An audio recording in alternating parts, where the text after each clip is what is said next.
Yemen से एक बड़ी खबर आई है।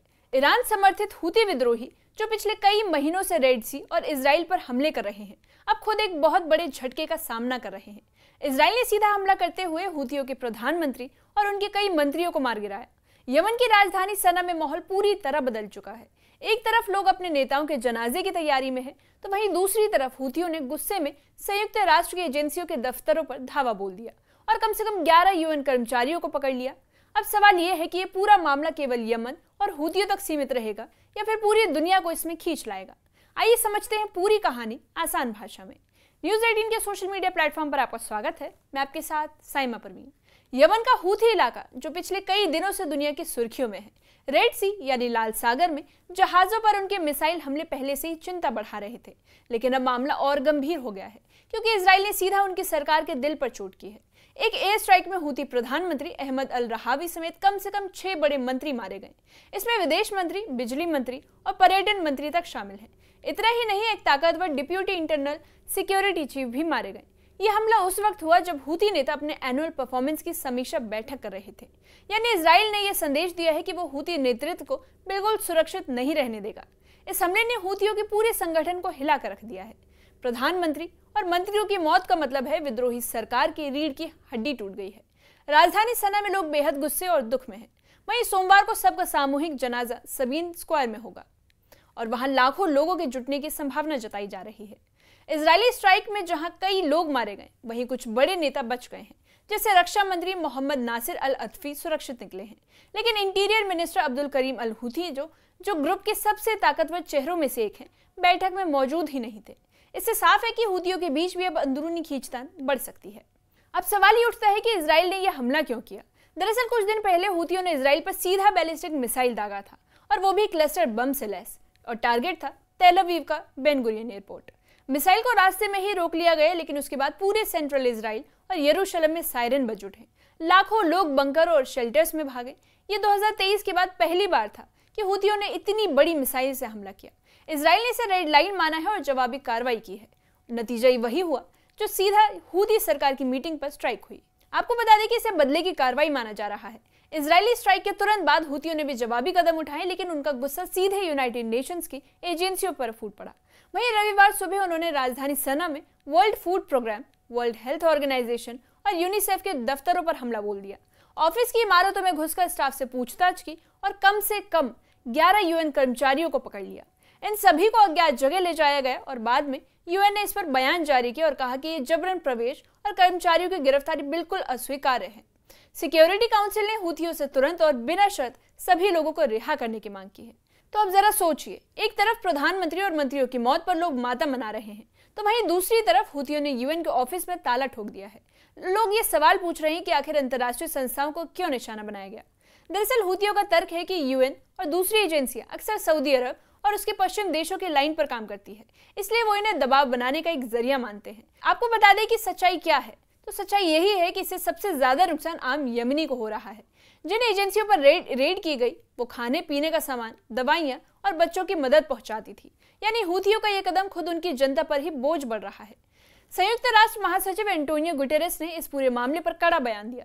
उन्होंने साफ कहा कि 11 स्टाफ की गिरफ्तारी अस्वीकार्य है और उन्हें तुरंत रिहा किया जाए। ग्यूटेरेस ने यह भी बताया कि हूतियों ने दफ्तरों में घुसकर जबरन ताले तोड़े, स्टाफ की पूछताछ की और यूएन की प्रॉपर्टी पर भी कब्जा कर लिया। ये पहली बार नहीं जब हूतियों ने ऐसा किया हो। आपको बता दें कि इससे पहले उन्होंने कई बार UN staff, civil society worker और यहाँ तक कि बंद पड़े अमेरिकी दूतावास के लोगों को भी पकड़ कर रखा। और यही वजह है कि अब अंतर्राष्ट्रीय स्तर पर हूतियों की छवि और भी खराब होती जा रही है। अगर हम थोड़ा पीछे देखें तो हूती और रेड सी यानी लाल सागर का सीधा कनेक्शन निकलेगा। नवंबर 2023 से लेकर दिसंबर 2024 तक हूतियों ने 100 से ज्यादा जहाजों को निशाना बनाया। कभी मिसाइल, कभी ड्रोन से अटैक किए गए और इनमें से 4 जहाज डूब गए और कम से कम 8 नाविक मारे गए। हूतियों का कहना है कि उनका टारगेट सिर्फ वही जहाज है जो इजराइल या उसके व्यापार से जुड़े हैं। अब आपको बता दें कि इसका असर क्या हुआ, तो इसका असर पूरी दुनिया पर पड़ा। तेल और माल ढुलाई वाले जहाज रेड सी के रास्ते से जाने से डरने लगे, शिपिंग रूट बदलने पड़े और इसके दाम बढ़ गए। यानी यमन के विद्रोही सीधे सीधे दुनिया की अर्थव्यवस्था को हिला रहे हैं। अब जो हमला हाल ही में हुआ उसका टारगेट था स्कारलेट ट्रे, एक ऑयल टैंकर। ये लिबेरियन झंडे वाला जहाज है, लेकिन उसकी owner company eastern Pacific shipping है और ये कंपनी सीधे तौर पर इजरायली अरबपति इदान ओफर के कंट्रोल में है। हूथियों ने आरोप लगाया कि यह जहाज इजराइल से जुड़ा है, इसलिए उस पर मिसाइल दागी गई। हालांकि अभी तक जहाज को कितना नुकसान हुआ ये साफ नहीं है। ब्रिटिश मिलिट्री की UKMTO एजेंसी ने बताया कि जहाज के पास धमाका हुआ और पानी में बड़ा स्प्लैश सुनाई दिया, यानी मिसाइल बहुत करीब से गुजरा। इस घटना ने साबित कर दिया है कि हूथी अभी भी रेड सी पर पूरी तरह एक्टिव हैं।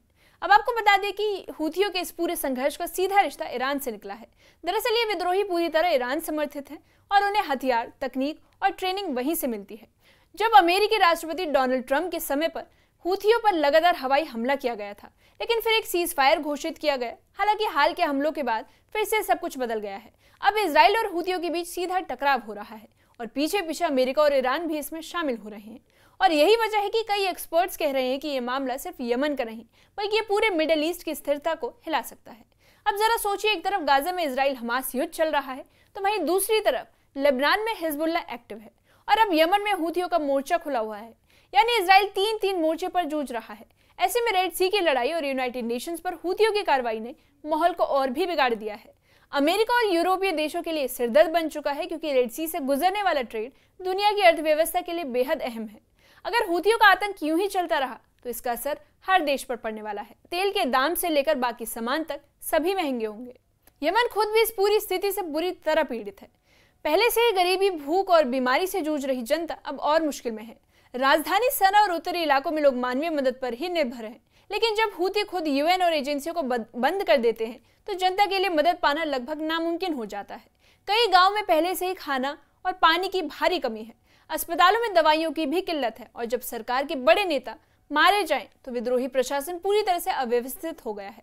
यानी यमन की जनता एक बार फिर सबसे ज्यादा कीमत चुका रही है। यूनाइटेड नेशंस और बाकी अंतर्राष्ट्रीय संगठन अब चिंता में है कि हूथियों का अगला कदम क्या होगा। अब तक उन्होंने सिर्फ 11 UN कर्मचारियों को पकड़ा है, लेकिन खतरा यह है कि वो और भी अंतर्राष्ट्रीय स्टाफ को निशाना बना सकते हैं।